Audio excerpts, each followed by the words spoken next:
দেখতে দেখতে প্রায় জানুয়ারি শেষের দিকে শুরু হতে যাচ্ছে ফেব্রুয়ারি মাসের 2 তারিখ থেকে আরম্ভ হবে আলহামদুলিল্লাহ পবিত্র মাহে রমজান। ছোলা মুড়ি পেঁয়াজ সরিষার তেল এগুলো সব যখন মাখিয়ে খাই বিকালের স্ন্যাক্স হিসাবে, তখন মনে হয় যেন রমজান, আর মনে মনে রমজানটাকে ফিল করি, পাশাপাশি স্বাগতম জানাই। আসসালামু আলাইকুম, welcome back to my new another blog. আমার ভয়েস শুনে আপনারা রিয়েলাইজ করতে পারছেন কিনা জানি না, আমি কিন্তু অনেক সিক। আসলে যখনই মনে স্থির করি যে আমি শবে বরাত অথবা শবে মেহরাজ উপলক্ষে যে কোনো উপলক্ষ নিয়ে নফল রোজা পালন করব, জানি না প্রত্যেকটা বাড়ি কিন্তু আমার অসুস্থতা আরম্ভ হয়, আর অসুস্থতার পাশাপাশি জ্বর সর্দি এসব কিছু কিন্তু নিজেকে নিজে মানিয়ে নিতে পারি। যদি স্টিল ঘাড় ব্যথা আর মাথা ব্যথা যতক্ষণ না পর্যন্ত আমি ইফতারি না করব ততক্ষণ পর্যন্ত যদি স্টিল মাথা ব্যথা আর ঘাড় ব্যথা হয়, তাহলে উপায় কি বলেন তো দেখি। পবিত্র মাহে রমজানের সময় কিন্তু এমনটা হয় না, ওটা কিন্তু ফরজটা ভালোভাবে আলহামদুলিল্লাহ আদায় করতে পারি। 30 রমজানের সময় কিন্তু এই মাথা ব্যথাটা হয় না, বেশিরভাগ হয় এই মাথা ব্যথাটা আমার যখন নফল রোজা রাখার মনে স্থির করি বা রাখি তখনই। কেন এমন হয়, আপনাদের কারো হয় কিনা অবশ্যই কমেন্টের মাধ্যমে যদি পারেন জানাবেন। এই তো এরই পাশাপাশি আজকের ভিডিওতে 2টা দিনের ভিডিও আমি আপনাদের সাথে শেয়ার করছি। এখানে সিমের বিচি তরকারি মাছ নিয়ে এসেছে, যেদিন কাঁচা বাজা নিয়ে আসে সেদিন তো কথাই নেই। আমি তো আমার আগের ভিডিওতে আপনাদের সাথে শেয়ার করেছি যে আমার কোনো হেল্পিং হ্যান্ড বা কাজের ভুয়া আয়া প্রথমত নেই, আর রাখার সামর্থ্য আমার নেই, তাই একা হাতে আমি 4 জনের কাজ, আমার সংসারে 2 হাতে 6 হাতের কাজ করে তারপর আমার ক্লিন করতে হয়, সমস্ত কাজ পরিপাটির নিখুঁত করতে হয়। হয়তো বা অনেকে আপনারা প্রশ্ন করবেন কেন আর কিভাবে 3 জনের কাজ 6 হাতের কাজ আপনি 1 হাত 2 হাতে কিভাবে করেন, একটু বুঝিয়ে বলেন। সেটাও বলছি। এরই মাঝে কথা বলতে বলতে সিমের বিচিগুলি আমি একটু লবণ দিয়ে এভাবে পানিতে ভিজিয়ে রেখে দিচ্ছি। ইমনের আব্বু যখন আসবে তখন স্কিনটা ছাড়িয়ে নিবে। তো পাশাপাশি আলহামদুলিল্লাহ স্কিনটা ছাড়িয়ে নিয়েছে। এই ভিডিওটা আমি রাত থেকে কন্টিনিউ করছি।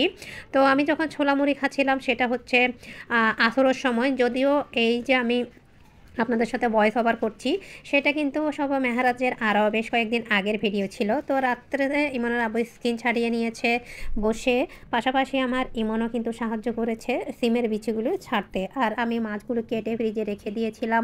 ভোরে ভোরে উঠে এই যে রান্নাবান্নাগুলি শেয়ার করছি না, এই রান্নাবান্নাগুলি কিন্তু আমি সকালের ব্রেকফাস্ট করার আগে থেকেই কিন্তু কন্টিনিউ করছি। এইবার বলি আমি 2 হাতে 6 হাতের কাজ, একজনে 3 জনের কাজ কিভাবে হয় আর কিভাবে করি। অনেকে হয়তো প্রশ্ন করবেন বাহির থেকে অনেকে দেখে, অনেকেই বলে থাকেন যে 4 জনের সংসারে কী আর কাজ। আমার সংসারে যদি কাজ না থাকে, যারা আমাকে বলেন তাদের মেয়ের সংসারেও কোনো কাজ নেই, তাদের ছেলের বউয়ের সংসারেও কোনো কাজ নেই। অতীতও ছিল না, এখনও নেই, ভবিষ্যতেও কিন্তু থাকবে না। এই বিষয়গুলো আসলে ইগনোর করে ইনসাল্ট করে যারা বলে তাদের উদ্দেশ্যে আসলে বলা, তার নিজের সংসারেও কোনো কাজ নেই। তো এবার বলি আমি একজনের 2 হাতে 6 হাতের কাজ মানে 3 জনের কাজ কিভাবে করি। আসলে কাজটা হয় এমন, যেহেতু আমি ইউটিউবিং করি তার পাশাপাশি 2টা চ্যানেলের কাজ করি, এরপরে মাঝে মাঝে অর্ডার আসে। এবার চিন্তা করে দেখুন, আমি রান্নাবান্নার টুকটাক পরিপাটি বা আমার লাইফস্টাইলগুলি আমি শেয়ার করি আমার ব্লগ চ্যানেলে, আর রান্নাবান্না শেয়ার করি আমার কুকিং রেসিপি বাই মনি রান্নার চ্যানেলে। যখন আমার কেকের অর্ডার আসে তখন আমার সংসারের কাজের পাশাপাশি যখন দেখা যায় ওই দিন আমার কাপড় কাচতে হবে, পাশাপাশি আমার গোসল নিতে হবে, শাওয়ার নিতে হবে, আর আমার সংসারে রান্নাবান্না থেকে খুঁটিনাটি প্রত্যেকটা রেসপন্সিবিলিটি আমার নিজের। আমার ছেলেদের রান্নাবান্না খাওয়া দাওয়া, তাদের কাপড় চোপড় পরিষ্কার পরিচ্ছন্ন ধোয়া, আমার হাজব্যান্ডেরগুলি সব কিছু কিন্তু আমি নিজের একা হাতে করে দেখে কিন্তু আমার 6 হাতের কাজ 3 জনের কাজ একজনের কিন্তু করতে হয়। আমি অধিকাংশের চাইতে বেশি সময় ফজরের আজানের 5 থেকে 10 মিনিট আগে কিংবা ফজরের আজানের সঙ্গে সঙ্গে উঠে, যেহেতু ভাড়াটিয়াদেরকে একটু পানি দিতে হয়, আর যখন এই দায়িত্বটা আমার ছিল না তখন আমি একটু লেটে উঠতাম। তো এখন যেহেতু সেই দায়িত্বটা আমার নিজের, তাই আমি এই ভোর 5টায় বা 5টা 10-15 হলে কিন্তু ঘুম থেকে উঠে যাই। সেই মুহূর্তে আর তো আমি নামাজটা করে ঘুমাতে পারি না। ঘুমাতে গেলে আমার বড় ছেলে কলেজ অথবা ছোট ছেলে মাদ্রাসায় গেলে সেক্ষেত্রে আমার অনেক লেট হয়ে যায়, সময় কাজ সব কিছু আমার মনে হয় জমে থাকে। এই জন্য আমি স্টিল সমস্ত কাজ করতে থাকি। আর এই যে আমি রান্নাবান্নার জন্যে সকালের ব্রেকফাস্টটা তৈরি করে মোটামুটি আমি আগে আমার রান্নাঘরের কাউন্টার টপার থেকে শুরু করে টাইলস এমনকি হাউস চুলা থেকে সব কিছু পরিষ্কার পরিচ্ছন্ন নিখুঁত করে তারপর রান্নাবান্নার প্রস্তুতি নিচ্ছি। আর রান্নাবান্না রান্নার করাটা আসলে বড় বিষয় না। আপনি সব কিছু গুছিয়ে যখন রান্না করতে যাবেন, দেখবেন রান্না করাটা অনেক বড় বিষয় না। রান্না করতে কিন্তু বেশি সময় লাগে না। ২ টা চুলায় ২ টা মাছ তরকারি বা রান্নাবান্না বসিয়ে দিলেই, কষিয়ে দিলে হয়ে যায়। অনেকেই বলেন যে, "আমি রান্না করেছি সারা জীবন এমন হয়েছে, তেমন হয়েছে, কানের গোড়ায় নাকি চুল পেকেছে, লানের গোড়ায় কেশ পেকে গিয়েছে।" অনেকেই বলেন। আসলে এদের পাশাপাশি উনি শুধু রান্নাই করেছেন, যিনি বা যারাই বলেন, তাদের খাওয়ার যতজন সদস্য থাকে ততজন কিন্তু কাজেরও লোক থাকে। কিন্তু কিছু, কিছু মানুষ আছে যারা অন্যের প্রশংসাটা এত সহজে করতে চায় না, শুধুমাত্র ক্রেডিটটা নিজেই পেতে চায়। এমন লোকেদেরকে আমি অন্তরের অন্তঃস্থল থেকে ঘৃণা করি, তাদের কাছ থেকে দূরে থাকার চেষ্টা করি। তো কথা বলতে, বলতে আমি রান্নার জন্য সব প্রস্তুতি করে এখানে প্রায় সকাল 8:30 বা 8:45 বাজে আমার হাসব্যান্ড নিজের শার্ট করে নিচ্ছে, আয়রন করে নিচ্ছে। আর ইমনের আব্বু, ইমন যদি সিমের বিচিগুলো রাত্রে স্কিন ছাড়িয়ে না রাখতো, তাহলে হয়তোবা সেই ১ কেজি পরিমাণ সিমের বিচি সব আমার নিজের একা হাতে কিন্তু করতে হতো। এর পাশাপাশি এই তো এখানে শীতকাল যেহেতু, এই সব কিছু কম্বল কাঁথা কিন্তু খাটের উপর থাকবেই। এটা না হলে শীতের আমেজ, শীতের এনজয়টা ভালোভাবে হয় না। শীত মানেই কিন্তু কাঁথা কম্বল। আর আমরা যেহেতু ৪ জনের সদস্য পরিবার, তো ৪ জনের কাপড়-চোপড় কিন্তু আমার কাচতে হয়, রান্না-বান্না A to Z আমার সংসারের জন্য আমি করি। আমার ৪ জন হলে ৪ জন বা ৬ জন হলে আমার সংসারের কাজ আমাকেই কিন্তু করতে হতো। যার ফ্যামিলি মেম্বার খাওয়ার সদস্য বেশি, তার রেসপন্সিবিলিটির দায়িত্ব তার কিন্তু বেশি হয়। অনেকে কিন্তু শুধুমাত্র একরোগা নিজের মতো করে কথা বলতে থাকে। আসলে এইসব ব্যাককেলদেরকে বোঝানোর কিছুই নেই। তো কথা বলতে, বলতে মোটামুটি আমি কাঁথা, কম্বল সব কিছু গুছিয়ে এরপরে অফিস কিনে সকালের নাস্তাটাও কিন্তু শেষ করে নিয়েছি। আর যেদিন কাঁচা বাজার নিয়ে আসে সেদিন রান্না করব, গোসল করব, কাপড় কাচবো, মাছ তরকারি কাটবো, সেসব গুছিয়ে ফ্রিজে রাখবো। কোনটা করব, আসলে কোন দিক ছেড়ে কোন দিক থেকে কাজটা শুরু করব সেটা বুঝে উঠতে পারি না। তাই নিজে সবসময় নিরিবিলি অবস্থায় কাজ করতে অনেক বেশি ভালোবাসি। আসলে আমার কাজ কি, কেমন সেটা শুধুমাত্র আমিই বুঝতে পারবো। আর আমি এই যে ইউটিউবে লাইফস্টাইলগুলি শেয়ার করি, টিউটোরিয়ালমূলক শেয়ার করি, এই সব কাজ কিন্তু যারা নতুন দম্পতি, নতুন ছোট বোনেরা, আমার ছেলের বয়সে মেয়েদের বিয়ে হয়েছে, সংসারের জীবনে অনেক খুঁটিনাটি বুঝতে পারেন না, কীভাবে কাজ করবেন, কীভাবে কাজ করলে কাজগুলি আপনারা গুছিয়ে নিতে পারবেন। আমি শুধুমাত্র বেসিক আইডিয়াটাই দিতে পারবো।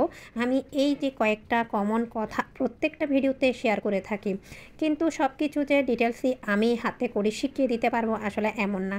আপনার কাজটা যেমন আপনি ঠিক তেমনভাবে করতে পারবেন, হয়তোবা আমার কাছ থেকে কিছুটা আইডিয়া নিতে পারবেন। পাশাপাশি কথা বলতে, বলতে সিমের বিচি রান্না করার জন্য আমি এখানে তেল, তারপর মরিচ, বেসিক যা সব কিছু দিয়ে কষিয়ে নিচ্ছি। আর এই সিমের বিচিটা মাত্র 2টা মাছের মাথা, তেলাপিয়া মাছের মাথা দিয়ে রান্না করেছি। আলহামদুলিল্লাহ, আসলে খেতে অনেক মজা হয়েছে।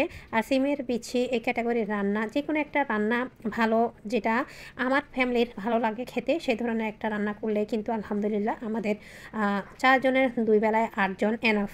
এতে কিন্তু আমাদের হয়ে যায়। আমরা খুবই নিম্ন মধ্যবিত্ত পরিবারের বউ, গৃহিণী অথবা গরিব ঘরের মেয়েও বলতে পারেন।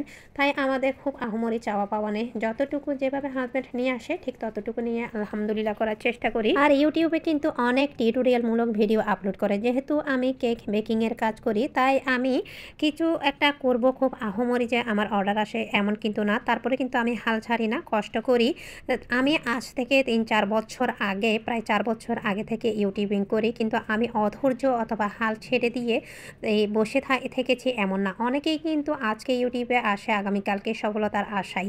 আপনি ইউটিউবিং করবেন এমন কোনো কথা নেই। আপনি হাতের কাজ আপনার যোগ্যতা অনুযায়ী আপনি যেটা যেমন পারেন, এই যে আমি ঘর ঝাড়ু দিচ্ছি, আপনি যত সুন্দরভাবে ঘরটা ঝাড়ু দিতে পারবেন আপনি সেটাই উপস্থাপন করবেন। এটাও কিন্তু একটা সৌন্দর্য, এটাও চাইলে আপনি উপস্থাপন করতে পারেন। আমি পারবো না তাই বলে কিন্তু চেষ্টা করব না, হেরে যাব বলে চেষ্টা করব না, এমন কিন্তু না। আমি কিন্তু অনেক দিন যাবৎ এই ইউটিউবে আছি। আর আলহামদুলিল্লাহ আপনাদের দোয়া, ভালোবাসার সাপোর্টে আমার রান্না চ্যানেলে কিন্তু মনিটাইজেশন চলছে অলরেডি। শুধু আমাদের কষ্ট করে যেতে হবে, চেষ্টা থামানো যাবে না। এই প্ল্যাটফর্ম, এই সেক্টর হচ্ছে এমনই একটি জিনিস যেখানে কোনোভাবে আপনি দম ফেলতে পারবেন না, যেখানে আপনি স্ট্রংলি আপনার কাজ করতে হবে। আপনি হেরে যাবেন, পারবেন না, এই মন মানসিকতা। পাশে আজকে এই সেক্টরে কাজ করছেন, আগামীকালকেই আপনার অ্যাকাউন্ট ফিল আপ করবেন, সেই চিন্তা ভাবনা করলে এখানে কখনোই টিকতে পারবেন না। আমি সেই চিন্তা ভাবনা বাদ দিয়ে আমি মনে করি আমার কিছু আপনজনেরা আলহামদুলিল্লাহ যখন আমাকে বলে যে আমার চ্যানেলে কিছু না হলেও শেখার মতো কিছু আছে, আর কেউ কেউ আসছে যে আমি শেখানোর চাইতে, আমি ইনকাম করার চাইতে আমার এই চ্যানেলে আমার ভিডিওগুলো মেক করতে পারি, আপলোড করতে পারি, বেসিক টুকটাক এই কাজগুলো বা আমার এই যোগ্যতাগুলো যে এই প্ল্যাটফর্মে আমি উপস্থাপন করতে পারি, তাদের হিংসা, তারা হিংসা করে জ্বলে। এই বিষয়গুলো আমার অনেক ভালো লাগা কাজ করে। দুটি জিনিস থেকে আমি খুব বেশি ইন্সপায়ার হয়েছি। আমাকে অনেকেই হিংসা করে, আবার অনেকে কিন্তু এই যে আমি কাজ শেখাতে পারছি এই জিনিসটা আমাকে যখন বলে আমি শুনতে পাই, জিনিসটা কিন্তু মানে শুনে আমার নিজের কিন্তু খুশিতে মনটা ভরে যায়। তো আপনাদের সাথে কথা বলতে বলতে প্রায় 10:30টার মধ্যে আলহামদুলিল্লাহ সমস্ত ঘর দুয়ার গোছানো থেকে শুরু করে রান্নাবান্না অলমোস্ট ডান। সব কিছু মিলিয়ে আমার আজকের ভিডিও এই পর্যন্ত। আপনারা যে কোনো কাজ করবেন অবশ্যই মনে স্থির করে করবেন, অবশ্যই ইমানদারি আর বিশ্বস্ততা সেই সাথে ধৈর্যর সাথে করার চেষ্টা করবেন। সব কিছু মিলে এখান থেকে বিদায় নিচ্ছি। আল্লাহ হাফেজ।